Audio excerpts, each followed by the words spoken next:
በስመ አብ ወወልድ ወመንፈስ ቅዱስ አሐዱ አምላክ። ሰኔ 29 በዚች ቀን የክብር ባለቤት ጌታችን ኢየሱስ ክርስቶስ ከእመቤታችን ቅድስት ድንግል ማርያም በሥጋ ለተወለደበት ልደቱ መታሰቢያ ነው። ይቅርታውና ቸርነቱ ከእኛ ጋር አይኑር ለዘላለሙ አሜን። ዳግመኛም በዚች ቀን ከቆና ገዳም 7 መስተጋድላን ሰማዕታት ሆኑ። እሊህም አባ አብሲዳ፣ አባ ኮቶሎስ፣ አባ አርድማ፣ አባ ሙሴ፣ አባ እሴይ፣ አባ ኒኮላስና አባ ብሶይ ናቸው። የእግዚአብሔርን መልአክ ተገልጾ እንዲህ ብሎ አዘዛቸው። ክብር ይግባውና የጌታችን የኢየሱስ ክርስቶስን ስም ግለጡ። ያን ጊዜም ወደ መኮንኑ ሊሄዱ ተነሱ። መርከብንም አገኙ። በመርከቧም ውስጥ 5ቱን መስተጋድላን አገኟቸውና ከእነርሱ ጋር ተስማሙ። ወደ መኮንኑም ደርሰው በፊቱ ክብር ይግባውና በጌታችን በኢየሱስ ታመኑ። መኮንኑም ከእርሳቸው አንዱን ስለ ሀገራቸው ጠየቀው። እርሱም ቆና ከሚባል ሀገር እንደሆኑ አስረዳው። መኮንኑም ያስሯቸው ዘንድ አዘዘ። ከዚህም በኋላ ደግሞ ከእስር ቤት አውጥተው ጽኑ ስቃይን ያሰቃዩቸው ዘንድ ደግሞም በአንገቶቻቸው ከባድ ደንጊያዎችን አንጠልጥለው እንዲያስሯቸው አዘዘ።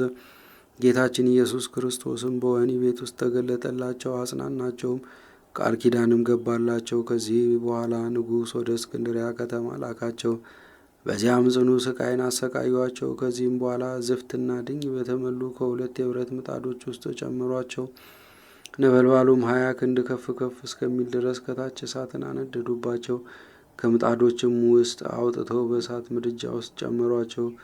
ጌታችንም ዳግመኛ ተገልጾ ያለምንም ጉዳት አዳናቸው። ከዚህም በኋላ ወደ መኮንኑ ቀርበው ክብር ይግባውና በጌታችን ኢየሱስ ክርስቶስ ታመኑ። ይህንንም ድንቅ ሥራ አይተው 130 ሰዎች በጌታችን አምነው በሰማዕትነት ሞቱ። ከዚህም በኋላ አስጨናቂ የሆነ ስቃይን አሰቃያቸው። ወደ እርሱም አጵሎን የሚሉትን ጣዖት በወንበር እንደተቀመጠ አምጥቶ እንዲሰግዱለት አዘዛቸው። እነርሱ ግን በእግሮቻቸው ረገጡትና ከመንበሩ ወድቆ ተሰበረ። መኮንኑም አይቶ እጅግ ተቆጣ። እግሮቻቸውንም እንዲቆርጡ አዘዘ። የቅዱስ ቀሲስ አብሲዳንን ግን ራሱን በሰይፍ ቆረጡትና ምስክርነቱን ፈጸመ። እንዲሁ ደግሞ እሊያ 5ቱን ራሶቻቸውን ቆረጡ። ቅዱስ ኮቶሎስን ግን በእሳት አቃጠሉት። ሁሉም የሰማዕትነትን አክሊል በመንግሥተ ሰማያት ተቀዳጁ። ለእግዚአብሔር ምስጋና ይሁን፣ እኛንም በሊህ ሰማዕታት በጸሎታቸው ይማረን፣ በረከታቸውም ከእኛ ጋር ለዘላለሙ ይኑር አሜን። ዳግመኛም በዝች ቀን ደግሞ ቅዱሳን አባ ሆር፣ አባ ብሶይና እናታቸው ይድራ ከአንጾኪያ ንጉሥ ሰራዊት ውስጥ የሆነ አባ ሆርሳም በሰማዕትነት ሞቱ። እሊህም ወደ እስክንድሪያ በደረሱ ጊዜ በመኮንኑ ፊት ክብር ይግባውና በጌታችን ኢየሱስ ታመኑ። መኮንኑም አባ ብሶይን ይዘው ቀኝ እጁንም አስረው በከተማዎች ሁሉ በበሬዎች እንዲጎትቱ ታዘዘ። ከዚህም በኋላ የተዘረጉ ብረቶቹን በእሳት አግለው በሥጋ ውስጥ አደረጉ። የግራ እጁንም ቆረጡ። እርሳስም አቅልጠው በአፉ ጨመሩ። ጊንጦችና እባቦች ወደ ተከማቹበት ውስጥ ጣሉት። እነርሱ ግን ከቶ አልቀረቡትም። ከዚህም በኋላ በብረት በትሮች ይደበድቡት ጀመረ። እርሱም ጌታዬ ኢየሱስ ክርስቶስ ሆይ እርዳኝ፣ ከዚህ ስቃይም አድነኝ ብሎ ጮኸ። ጌታችንም አጸናው። እንደ ቀድሞውም ያለምንም ጉዳት ጤነኛ አድርጎ አስነሳው። ከዚህም በኋላ እናቱ ወደ እርሱ መጥታ አረጋጋችው። በመጋደሉም ደስ ተሰኘችበት። ስለ እርሷም ለመኮንኑ ነገሩት። እርሱም ወደ እርሱ አስቀርበው እያስፈራራ ለአማልክት ሰዊ አላት። እርሷ ግን አልፈራችውም፣ ትእዛዙንም አልሰማችም። የብረት በትሮችንም አግለው በጎኖቿ ውስጥ እንዲያደርጉ አዘዘ። ይህንም በእርሷ ላይ ባደረጉ ጊዜ ደስ ብሏት ዘመረች። ስለ ቅዱስ ስሙም መከራ እንድትቀበል ያደረጋት እግዚአብሔርን አመሰገነችው። ከዚህም በኋላ ነፍሷን ሰጠች፣ የሰማዕትነትንም አክሊል ተቀዳጀች። ቅዱስ አባ ሆርንም ከቅባትና ከተቀመመ የነዳጅ ቅመም ጋር በብረት ምጣድ ውስጥ አበሰሉት። እርሱም ያለ ሕማም ሆኖ እግዚአብሔርን ያመሰግን ነበር።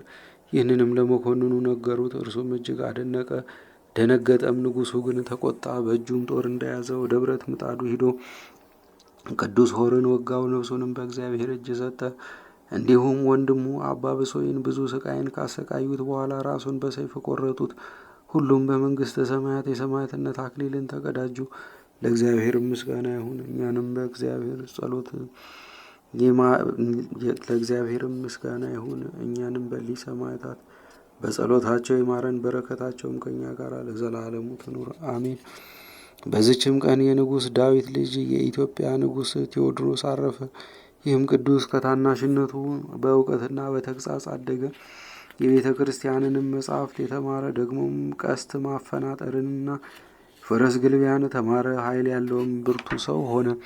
ከታናሽነቱም ጀምሮ በእግዚአብሔር ፍቅር ታሰረ። ገንዘቡን ለድሆችና ለችግረኞች ይመጸውት ነበረ። አብያተ ክርስቲያንንም እጅ መንሻ ከመያዝ ጋር ይጎበኝ ነበረ።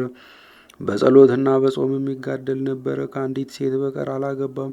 በማንም ላይ አመፅና ግፍ ከቶ አልሰራም። ወደ ኢየሩሳሌም ለመሄድ ባሰበ ጊዜ አባ ማርቆስን አማከረው። እርሱም በመንፈስ ቅዱስ ያውቅ ነበርና ክፍልህ አይደለም አለው። ከዚህም በኋላ ባረፈ ጊዜ በክረምት ወራት በድኑን ሲወስዱ ሞልቶ የነበረው ወንዝ ወዲያና ወዲህ ተከፍሎ ተሻገሩ። በቀበሩበትም ቦታ ሕይወትነት ያለው ውሃ መነጨ፣ እስከ ዛሬም አለ። ለእግዚአብሔርም ምስጋና ይሁን፣ እኛንም በጸሎቱ ይማረን፣ በረከቱም ከእኛ ጋር ትኑር ለዘላለሙም አሜን።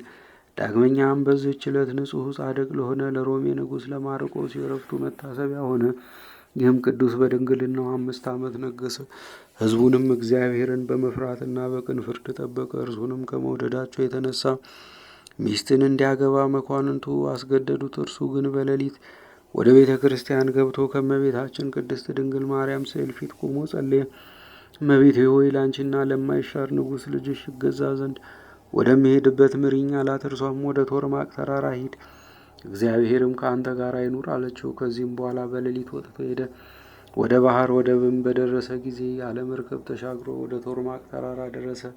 ያም ቦታ ደረቅ ነበረ። ከአጋንንት ጋራም እየተጋደለ በውስጡ 60 ዓመት ኖረ። ባረፈ ጊዜም መላእክት በክብር ቀበሩት። ለእግዚአብሔር ምስጋና ይሁን፣ እኛንም በጸሎቱ ይማረን፣ በረከቱም ከእኛ ጋር ትኑር ለዘላለሙም አሜን። በዚህችም ቀን የከበረ አምደ ሚካኤል የሥጋው ፍልሰት ሆነ። መጀመሪያ በንጉሥ እስክንድር ዘመነ መንግስት ወደ አባቶቹ መቃብር፣ ዳግመኛም በንጉሥ ልብነ ድንግል ዘመን ባረፈ።